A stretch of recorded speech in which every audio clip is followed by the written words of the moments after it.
The letter of Enoch. Concerning Enoch.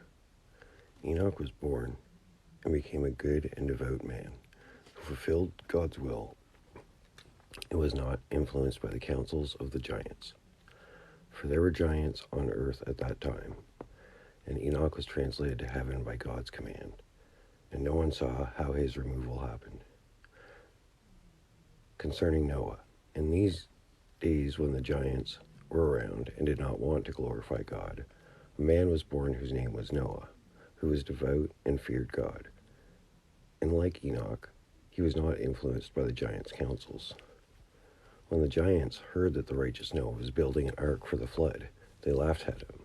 But Enoch, who was still around, was also telling the giants that the earth would either be destroyed by fire or by water. And the righteous Enoch was doing nothing else but sitting and writing on marble tablets and on bricks the mighty works of God, which had happened from the beginning. For he used to say, if the earth is destroyed by fire, the bricks will be preserved to be a reminder for those who come after of the mighty works of God, which have happened from the beginning. If the earth is destroyed by water, the marble tablets will be preserved. And Enoch used to warn the giants about many things, but they remained stubborn and impenitent, nor did they want to glorify the Creator, but instead each of them walked in his own will of the flesh. The account of Enoch. Enoch was shown a vision of the coming deluge. The Lord said, my servant Enoch, you must warn the wicked generation. They tend to keep my promise. I will destroy every creature in the land, for they have corrupted all that I have made. Enoch asked, who will survive, my Lord? God said, I have chosen a vessel that will carry on the pure seed of righteousness. You will be taken before this great destruction comes. Warn the infidels. Enoch went out to the multitude and said, behold, the Lord is coming with 10,000 of his holy ones to mete out judgment to all those who are ungodly. You have sinned a grievous sin and forgotten the Creator of the worlds. After he said this, the multitude took up arms to kill him. Suddenly, a whirlwind came from heaven as a storm of fire. Within the whirlwind of fire were seraphim, dragons of the power of God. All who saw this became blind in that moment, for their eyes were burned from their sockets. Enoch was then taken up into the heavens and disappeared from the land. No one knew where he went. He could not be found, for God took him to an appointed place, even to a place of holy ground. In this place, Enoch wrote. He wrote books about the history of his people, from Adam until the time of his generation. At that time, God showed him a vision of the great Leviathan and Behemoth. These two beasts were stirring up the population in the end of days. Behemoth was a beast of liberty, and Leviathan was one of royalty and power. They began as one beast with a name called Phoenix. The Phoenix died, and from the ashes arose these two great beasts. Behemoth eventually became greater and dictated its laws to the whole earth. It attacked Ishmael continually, even when he did not deserve to be punished. Then another beast came up. It awoke from a slumber. The beast was a dragon-like beast with 10 horns, returning to reclaim its 2 severed heads, that is, Leviathan and Behemoth. The two beasts fought for a while, but gave in afterwards. Now the dragon-like beast was again whole, and it ruled the whole earth. It placed its seal upon the multitude, till one like the Son of Man came and destroyed the beast. After this vision, Enoch was afraid and stricken with awe. It came to pass that Noah entered the ark, and God fulfilled his will.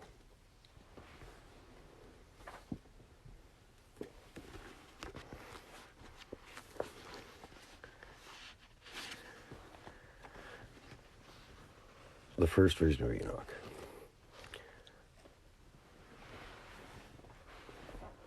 The most ancient revelation. God speaks to man. I speak to you, be still, know I am God. I spoke to you when you were born. Be still, know I am God. I spoke to you at your first sight. Be still, know I am God. I spoke to you at your first word. Be still, know I am God. I spoke to you at your first thought. Be still, know I am God. I spoke to you at your first love. Be still, know I am God. I spoke to you at your first song. Be still, know I am God. I speak to you through the grass of the meadows. Be still, know I am God. I speak to you through the trees of the forest. Be still, know I am God. I speak to you through the valleys and the hills. Be still, know I am God. I speak to you through the holy mountains. Be still, know I am God. I speak to you through the rain and the snow. Be still, know I am God. I speak to you through the waves of the sea. Be still, know I am God. I speak to you through the dew of the morning. Be still, know I am God. I speak to you through the peace of the evening. Be still, know I am God. I speak to you through the splendor of the sun.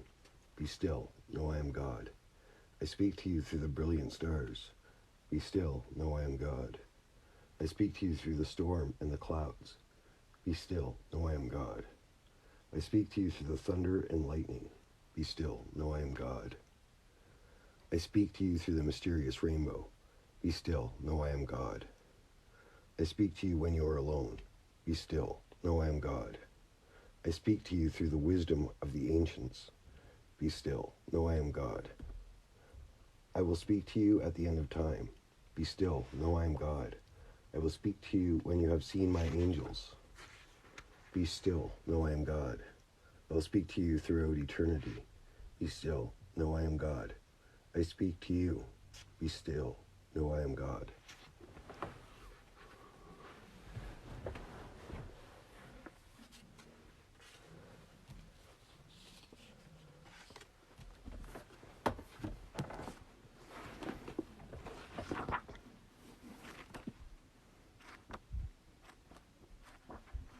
Now I'll go on to the second vision of Enoch. The vision of Enoch the just.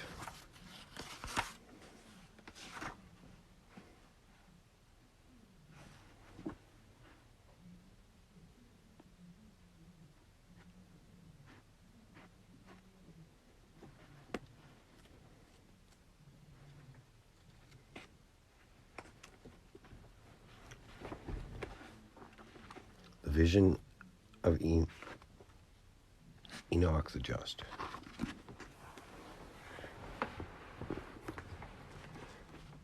At the 6th hour of the day, a man appeared unto me over against Mount Lebanon, and his appearance was like unto flaming fire. And he said unto me, Hear, man, what I know relate unto thee, which I heard from the Lord of hosts. And I stood all the night over against the mountains on the east side. My face was turned toward the sea to the west, before the cherubim. And behold, above the sea there was an eagle, haughty, and flying above it. And he had 8 wings, and 3 heads. And he stood above the waters of the sea, and looked towards the south. And the sea was stirred by the south wind, and lifted up its waves to drown the eagle. And the waves beat upon his wings. And their noise resembled that of horses running towards the northeast. And lo, the head of a dragon appeared, with 9 eyes, and his feet were like the claws of a lion, and his running like that of a leopard. And he overtook the eagle between the wind and the waves, and opened his mouth to swallow him. And the eagle cried unto the Most High, but his cries were not heard on account of his violence. Then the eagle turned his face and fled to the ends of the north. But there he found no rest. And the dragon devoured all the peoples and burnt them as with fire. But in his belly remained nothing. And he held the dominion of the earth 16 times 6, that is, 96 years. And at the end of that time, the eagle, driven on by the south wind, returned with mighty power to the same place to resist the dragon. And the head of the dragon lay upon the ash heap. And the eagle stood on a chariot with white horses, And he caught the dragon on the top of the ash heap and beat him violently. And the dragon had no more his former strength, and his head was scattered throughout all nations. Then the white horses descended upon the ash heap and scattered it, and its dust was thrown up and scattered towards heaven. And there was no more light upon the earth, but darkness and horrible mist. And 6 men sat, each on a throne. 3 of them were ill-favored to look upon, and black, and 2 were white and fine to look on. And the 6th was oppressed and afflicted, and was mourning. For his wives and children, and all of them distrusted the dragon that was lying upon the ash heap. And they said, a fire shall come out of that dragon, and shall consume the earth. And afterwards the cherubim cried out, and said unto me, Man, didst thou understand that vision? And I said, No. And he said unto me, Stand up and hear. I will tell thee the meaning of it all. The swift-flying eagle that thou sawest, which had 8 wings and 3 heads, is the king of the Romans and the Greeks. And whereas he stood above the sea, he shall be a king, strong as iron. And for as much as the eagle pursues all birds, and strikes and throws them down, in like manner the king of the Romans shall consume all the kingdoms of the earth. And through the power of the Most High, he shall entrap them, as it were birds of heaven in a snare, and there shall be none able to resist him. And whereas he looked toward the south, he shall prevail against the people of the south. And whereas the sea, on account of the violence of the wind, was agitated, and the waves beat the wings of the eagle to drown him, in the last times during the days of those kings, after the 108th Jubilee, the last people of the south, the children of Jubilee, that dwell on the seashore of Arabia, shall stand up. They shall rise against the earth, and they shall conquer it. And they shall fight on the seashore to destroy the power of the Romans. But they shall not be able, because this kingdom is the guardian of the seat of the great king. And although there should rise against it wars and storms of evils, they shall not be able to drown it. And it shall be superseded and followed by an eternal kingdom. But it is diminished for the reproving of its sins, that the sins of the southern people may be full. And the noise of the waves, which was like the noise of horses, galloping from the countries of the east to the north and to the west, signifies that the greatness of the nation shall be conquered by the children of Ishmael, and laid waste like the dust of the earth. And there shall be no rejoicing upon the earth, but clamor of weeping and crying and tumult. And whereas the waves beat upon the wings of the eagle, the people of Ishmael shall smite and defeat the troops of the Romans and of the north, but they shall not be able to exterminate them. And whereas the head of the dragon lay on the ash heap between the waves and the wind, and he had 9 eyes, and his feet were like the claws of a lion, and his running like that of a leopard, he is the first prince of the people of Ishmael. His strength is like the waves of the sea rising upon the land. And whereas he had the 9 eyes, and his feet were like those of a lion, after him shall arise 9 kings, and they shall conquer the earth. And they shall break it in pieces like a lion's prey. And whereas he overtook the eagle between the wind and the waves, and opened his mouth to swallow him, he shall rise against the king of the Romans, and shall harass him, and shall take away his power. And whereas the eagle cried out to the Most High, and was not heard, signifies that God forsook him on account of his iniquity. He shall not be able to resist the dragon, but fear and terror shall dishearten and crush him. And his servant, whose name is the Beast, shall take his sovereignty, shall destroy his strength, and he shall escape and flee to the ends of the north. And there shall he make an alliance with the prince of the north. And the name of that king is Bergia. And whereas the dragon devoured all the peoples and burned them as with fire, and in his belly there remained nothing. And in that time the rage of the southern people shall be much more kindled against the earth. And like as the fire consumes and destroys everything, burning all to ashes, and is never satiated, so shall the dragon be tormented by the desire of riches, and shall not be satisfied. And he shall devastate the earth by the sword, fire, and captivity, until his sins are accomplished and his iniquity full. There shall be 96 years. And whereas the earth returned from the north with great strength against the dragon to take possession of the same place, to the command of the Most High, so those who rose against him shall perish before his presence. And whereas the head of the dragon lay upon the ash heap, signifies that his strength is vain, and his dominion is despised, because he put his trust in the abundance of his treasures and not in God. And whereas the eagle stood on the white horse, and overtook the dragon, he shall march against the prince of the south with great strength at the head of the northern nation, and of all the remnant of the peoples. And he shall strike him with great slaughter. And there shall remain no strength in the dragon as before, but he shall be abandoned and discomfited by the king of the north, like a reed by the fire, and like the ash of a furnace by the wind of the north. And whereas the head of the dragon was scattered throughout all nations, he shall destroy them with the sword, fire, and captivity. He shall have no pity on their wives and their children until they are cut off and consumed, and the Lord's wrath is accomplished upon them. And because he destroyed without compassion the people of God, his iniquity shall return upon him twofold. He shall suffer hunger, thirst, and nakedness, and shall not find comfort. His body shall be burnt by the sun, and in his last poverty he shall not find clothing for his nakedness, but he shall cover him with a sheepskin. Whereas the white horses descended upon the ash heap and scattered it, and the dust was thrown up and was scattered towards heaven, they are the troops of the Romans, whose fury is like that of horses, harnessed to chariots, which shall scatter the greatness of the people of the south throughout all the remnant of the nations, like the ashes of a furnace. They shall be spread all over the earth.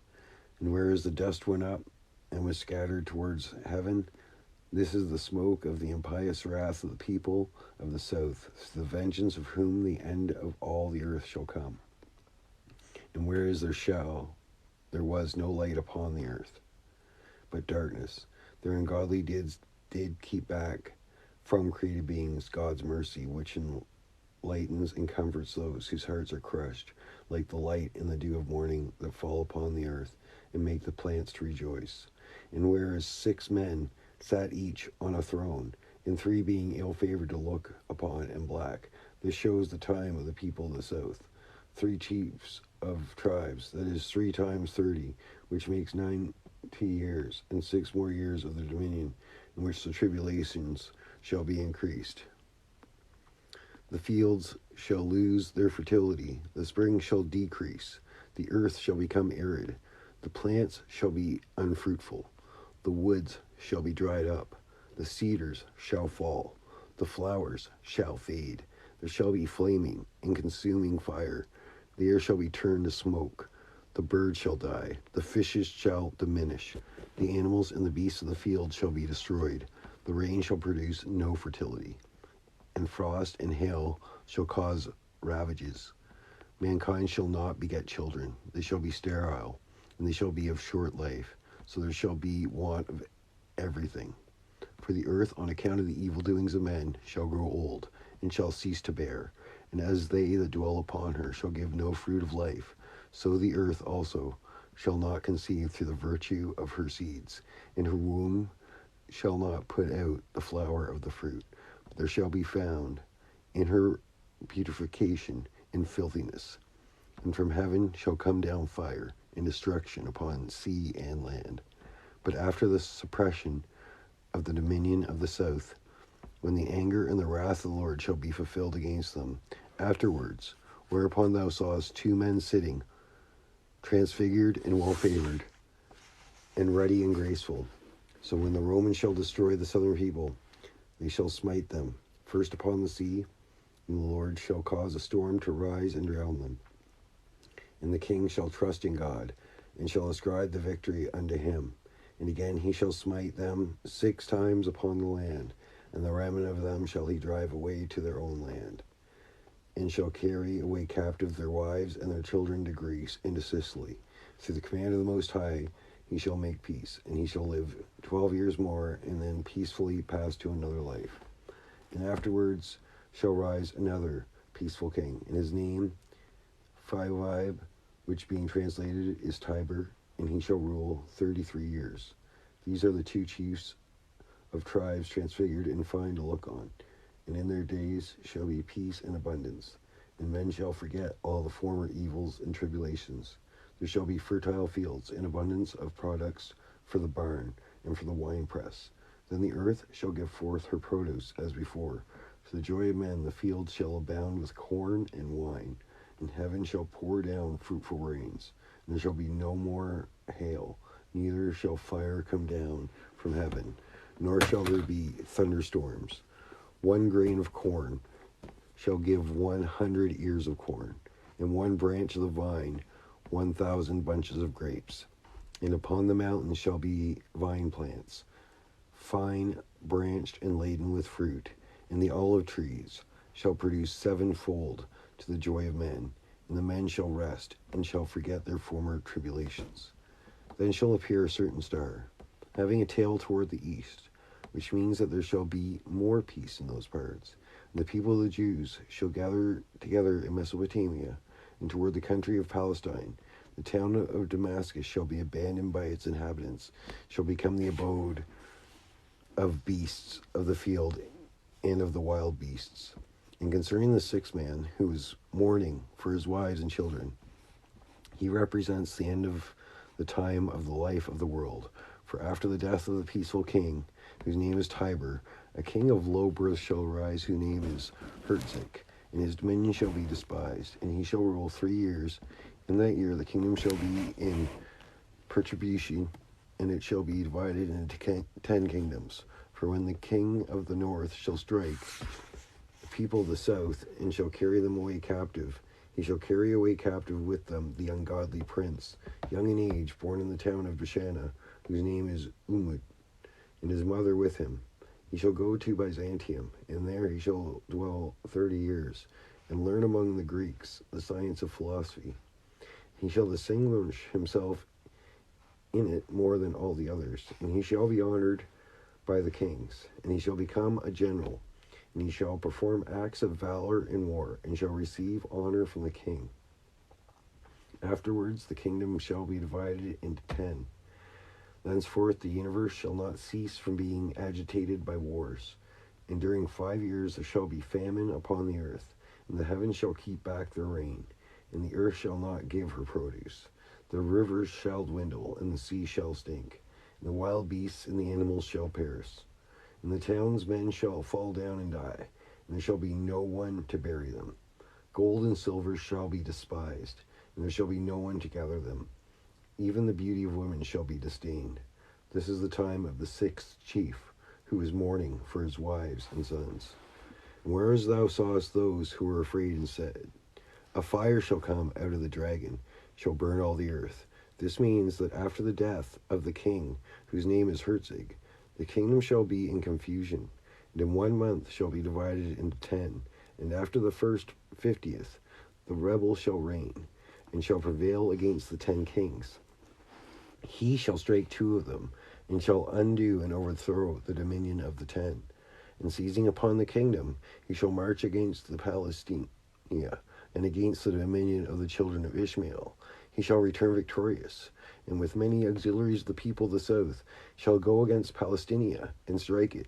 His anger shall be kindled, like that of the serpent, throughout all the earth. He shall call himself a god, and shall speak proudly before the Most High, and all the ungodly shall worship him. That is the fire that came out of the dragon and burnt the earth. For in that time there shall be found no righteousness in men, but they shall all be like thorns to be burnt with their own iniquities. With the same fire shall be kindled among men vengeance, as well as famines, plagues, and conflagrations, false signs and wonders, and by these he shall frighten his worshippers, shall persecute and kill the saints of the Most High, who do not consent to worship him as a god. And the mercy of the Most High shall be upon them that fear him. And the more they are tortured, so much the more they shall be made glorious, like gardens that through living waters become bright, and blossom, some white, some red, some purple, so they shall be glorified through divers sufferings, torments, in the days of the dominion of the rebels shall be 1,265. After this, a pious king shall arise in Rome, and all the remnant of the faithful shall gather together unto him. And he shall rise and take the field against the rebel and his soldiers, and the Lord himself shall take vengeance on him. For a fire shall come down from the Lord, shall destroy the rebel and his troops, and shall devour all the sinners. The fire shall not approach nor destroy the servants of the Most High, but they shall walk in the midst of the fire as if in a storm of rain. And in 7 days it shall consume all the earth, which is corrupted by evil doings of men. It shall burn the mountains and the hills, and it shall melt the stones, and it shall dry up the springs and the rivers, and shall entirely consume everything. And after the 7 days, the sign of the cross shall appear in the east, luminous like the light on Friday, at the 3rd hour, and there it shall remain 2 days. And on the 3rd day in the morning at daybreak, the Lord shall come with his holy angels to reward his saints, and to reprove the ungodly of the earth. The archangel shall blow the trumpet 3 times, and all the nations shall arise to present themselves before the Lord. Then they shall bind the rebel and his troops, and those who worshipped him and the idols, and they shall carry them as fuel to the unquenchable fire, and to the sleepless worm, unto the hell of Hephaestus, to the southwest of the ocean, and with burning sulfur and pitch, which never may be quenched, they shall burn all the sinners. Then all the saints together with the angels shall abide away before God the Most High, reigning and rejoicing and glorifying God forever and ever. Amen. And that's the end of the visions of Enoch.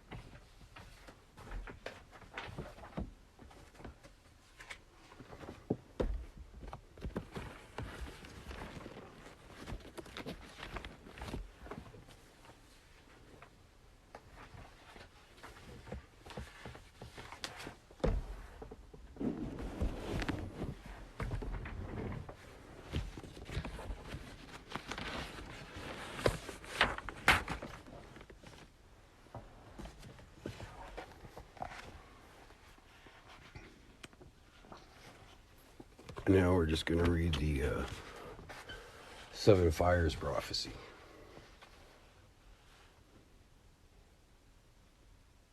The accounts of the life that have been handed down to the Anishinaabe Ojibwe elders tell us that many years ago, 7 major prophets came to the Anishinaabe, and they came at a time when the people were living a full and peaceful life on the northeastern coast of North America. These prophets left the people with 7 predictions of what the future would bring. Each of these prophecies was called a fire, and each fire referred to a particular era of time that would come in the future. Thus, the teachings of the 7 prophets are now called the 7 fires. The first prophet said to the people, in the time of the first fire, the Anishinaabe nation will rise up and follow the sacred shell of the Midwin Lodge. The Midwin Lodge will serve as a rallying point for the people, and its traditional ways will be the source of much strength. The sacred Magus will lead the way to the chosen ground of the Anishinaabe, and you are to look for a turtle-shaped island that is linked to the purification of the earth. You will find such an island at the beginning and end of your journey. There will be 7 stopping places along the way. You will know that the chosen ground has been reached when you come to a land where food grows on water. If you do not move, you will be destroyed. The second prophet told the people, you will know the second fire because at this time the nation will be camped by a large body of water. This time the direction of the sacred shell will be lost. The Midewian will diminish in strength. A boy will be born to point the way back to the traditional ways. He will show the direction to the stepping stones to the future of the Anishinaabe. The third prophet said to the people, in the third fire, the Anishinaabe will find the path to their chosen ground, a land in the west to which they must move their families. This will be the land where food grows on water. The fourth fire was originally given to the people by two prophets. They came as one. They told of the coming of the light-skinned race. One of the prophets said, "You will know the future of our people by what face the light-skinned race wears. If they come wearing the face of the brotherhood, then there will come a time of wonderful change for generations to come. They will bring new knowledge and articles that can be joined with the knowledge of this country. In this way, two nations will join to make a mighty nation. This new nation will be joined by two more, so that the four will form the mightiest nation of all.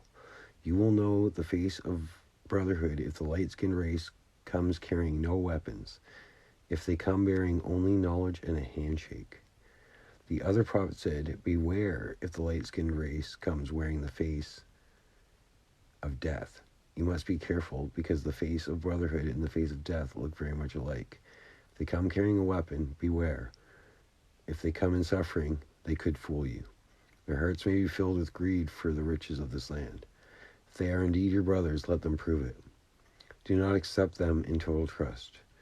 You shall know that the face they wear is the one of death. If the rivers run with poison and fish become unfit to eat, you shall know them by these many things." The fifth prophet said, "In the time of the fifth fire, there will come a time of great struggle that will grip the lives of all native people. The waning of this fire, there shall come among the people one who holds a promise of great joy and salvation. If the people accept this promise of a new way and abandon the old teachings, then the struggle of the fifth fire will be with the people for many generations. The promise that comes will prove to be a false promise. All those who accept this promise will cause the near destruction of the people." The prophet of the sixth fire said, "In the time of the sixth fire, it will be evident that the promise of the fifth fire came in a false way. Those deceived by this promise will take their children away from the teachings of the elders. Grandsons and granddaughters will turn against the elders. In this way, the elders will lose their reason for living. They will lose their purpose in life. At this time, a new sickness will come among the people. The balance of many people will be disturbed. The cup of life will almost be spilled. The cup of life will almost become the cup of grief."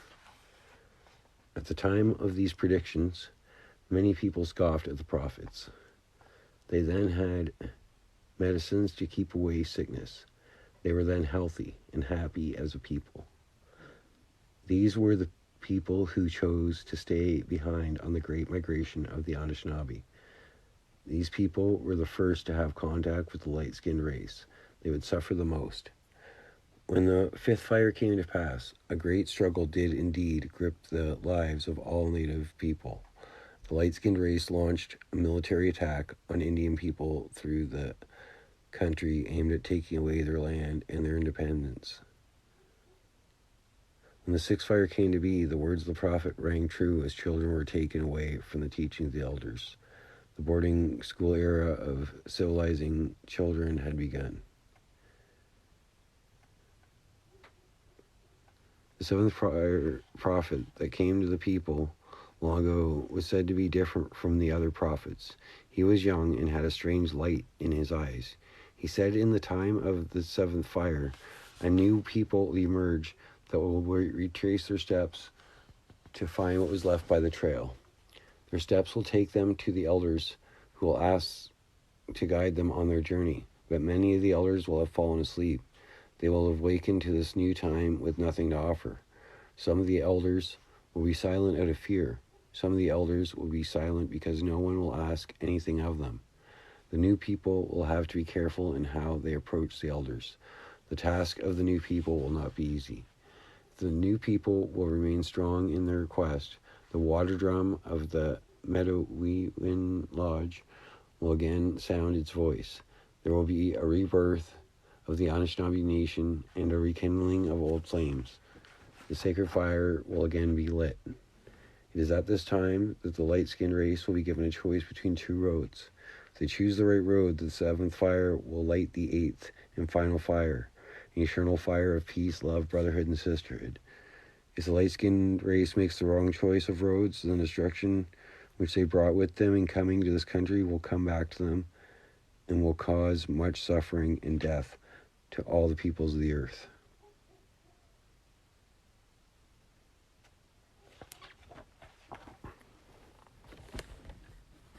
And that's the end of the visions of Enoch and the seventh fire. I'll be putting these on YouTube. So I'll just end this and then I'll just start a new one for